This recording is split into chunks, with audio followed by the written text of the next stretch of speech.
Pony Walks Into a Bar by Bronius Maximus.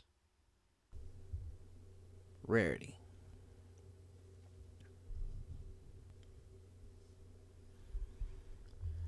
I remember her setting hoof in my bar like it was yesterday. The fog of a typical Ponyville night rolled in as a silhouette appeared in the moonlight.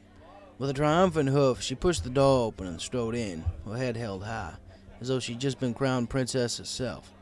Something told me this wouldn't be another sob story.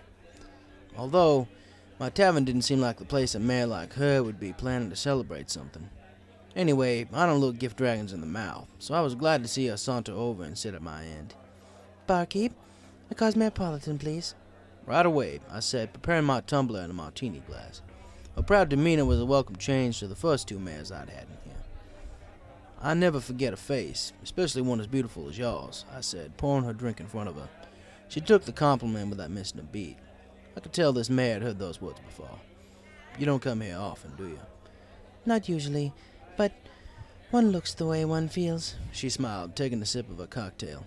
"Besides, it isn't every day Princess Celestia herself asks you to design her gala dress for next year and pays you triple the estimate." "Triple?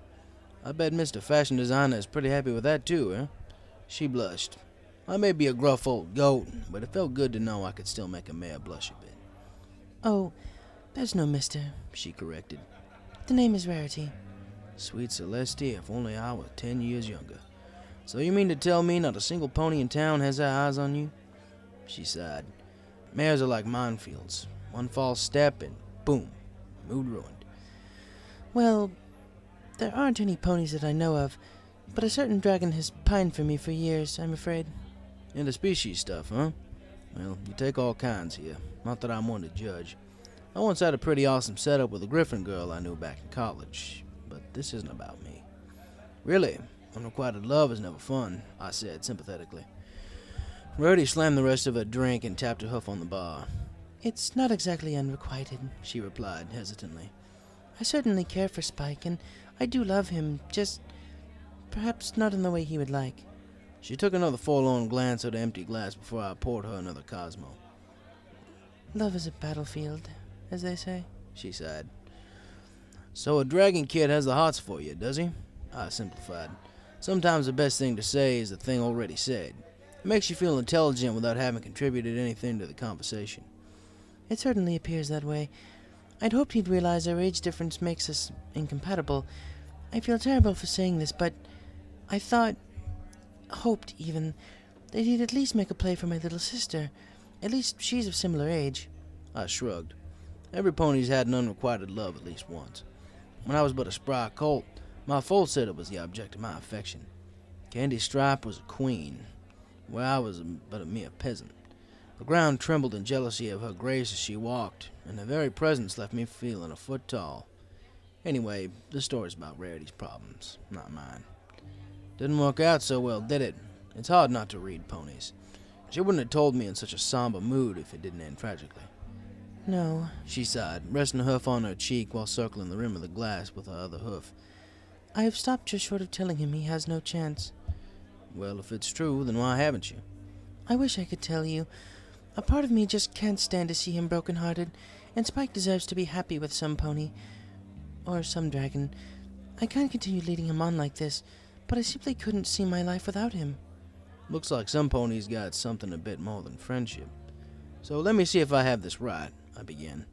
"You've got a young dragon with a crush on you, yet you don't know how to break it to him that a relationship is out of the question because of the age difference? There was only one dragon in our town, so it wasn't hard to figure out which one she was referring to."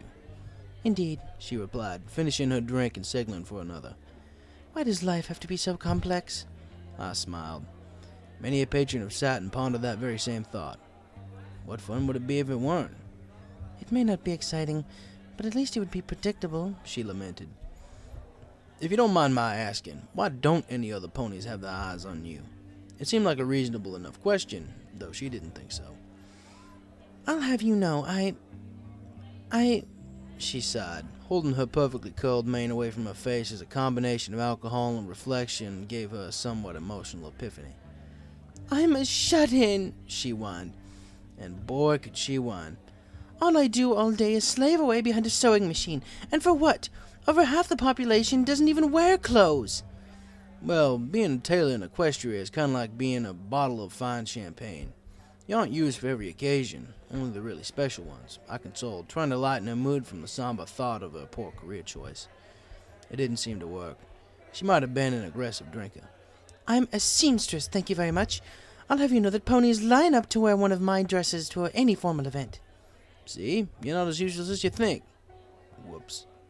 Useless? She snapped. I'd have to think quickly if I didn't want to wear the rest of her Cosmo. I didn't mean useless as in you have no use. I meant it as in you... Come on, Frosty, think. Don't have a purpose at this time because nothing extra special is happening. Her glare held for a moment, then softened. Her shoulders slumped back and her ears returned from that pinned position. Yes, well, I wouldn't expect a bartender to know the ins and outs of the fashion world. I was lucky to get away with just a patronizing insult. I diffused that situation so quickly I should be a bomb squad pony. Sounds to me like you just need something to occupy your downtime. She slammed her drink and stared at her empty glass, contemplating another round. Here's the truth. I tried to spend time with Sweetie Belle, but she's simply too young to do anything but hold fabric and pin pieces together, she explained, signaling me for one more drink. Not that I cared. Cosmos were 9 bits of glass. Looking back on it now, the only other adult ponies I interact with are my friends, and they really don't get me. Now we're getting somewhere. Friends? You mean those other ponies I always see you with in the newspapers? Rarity smiled. Every pony loves to be recognized. Yes, that's them. I love them all dearly, and I always find myself grinning and bearing through whatever uncouth activity one of them gets us involved in. While the moment I ask for help modeling of a new design, all I get are excuses, she huffed. Sometimes I think the only reason I see Fluttershy on a regular basis is because she uses my spa membership. None of my other friends ever want to... Sound the alarm. Waterworks inbound. I could see the dim lighting of the bar reflecting in her eyes as they welled up. Tears wouldn't be far behind. Honestly, I've seen enough high-maintenance types come to the old town watering hole enough to know that they usually wouldn't set hoof in a place like this if not for the assurance that no pony of importance would see them there. I keep a box of tissues behind the bar for just such an occasion. I'm destined to be a lonely, barren old spinster, she admitted, rather loudly, throwing her hose into the air. None of my friends ever spend time with me unless they need something from me, and when I need something from them, they're nowhere to be found. Come on now, just because your friends aren't into fashion doesn't mean they don't like you. That's exactly what it means, she complained, though not without reason. I mean, if we weren't the elements of harmony, would we even know each other? That was a good question, and one I didn't have an answer to. I wasn't really that good at dealing with existential crisis, believe it or not. Girl trouble? No problem. Guy trouble?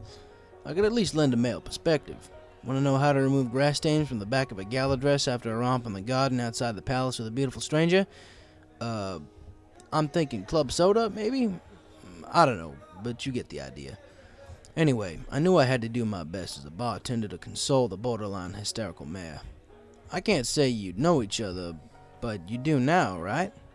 Yes. Well then, seems to me like you should just make the best of what you have. May I ask if you ever tried to get your other friends interested in your line of work? She calmed down considerably, controlling her sobs and steadying her hooves. Not really. Maybe you should. Who's that pony you said you go to the spa with? Fluttershy, she replied softly. Why not ask her if she'd be willing to help you out sometime? I suggested. She does have a good understanding of stitching. There you go. And I'm sure your younger sister and this Spike you told me about would probably love spending more time with you.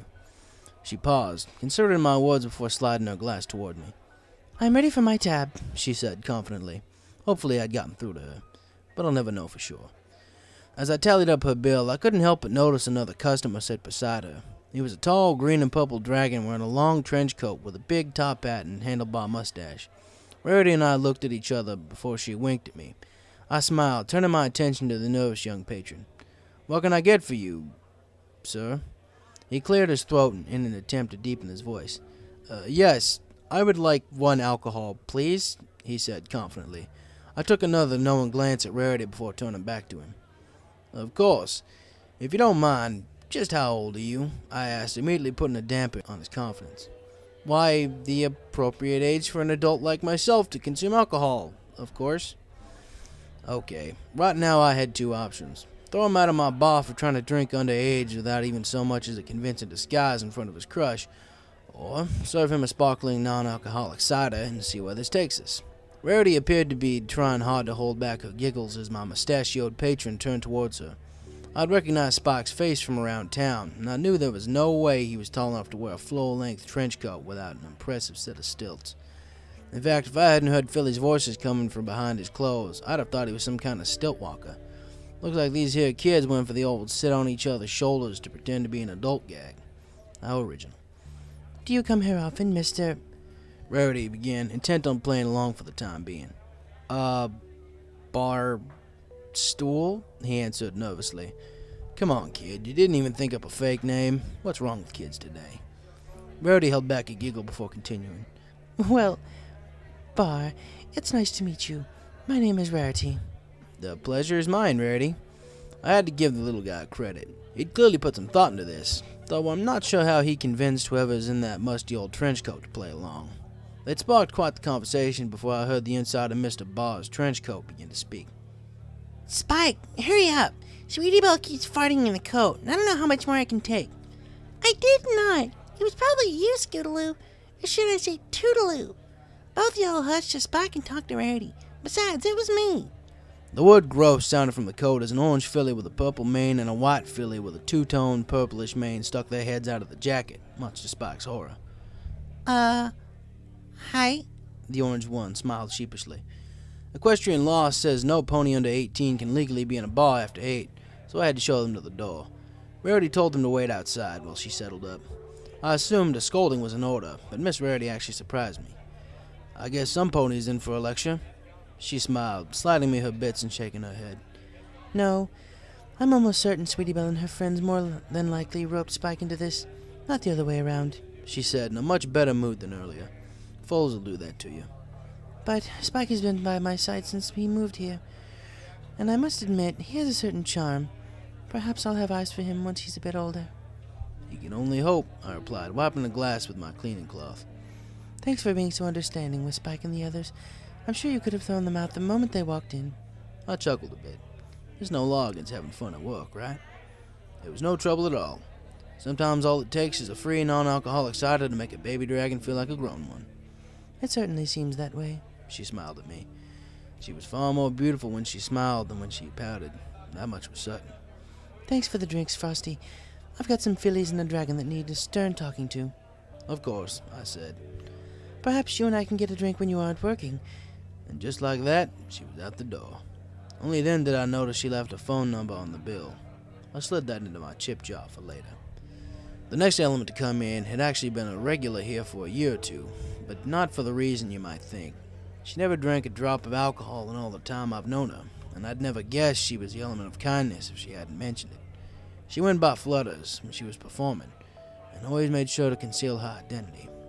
A sweet, timid mare by day, Fluttershy's alter ego wowed the crowds one night a week at the Horn and Wings Tavern.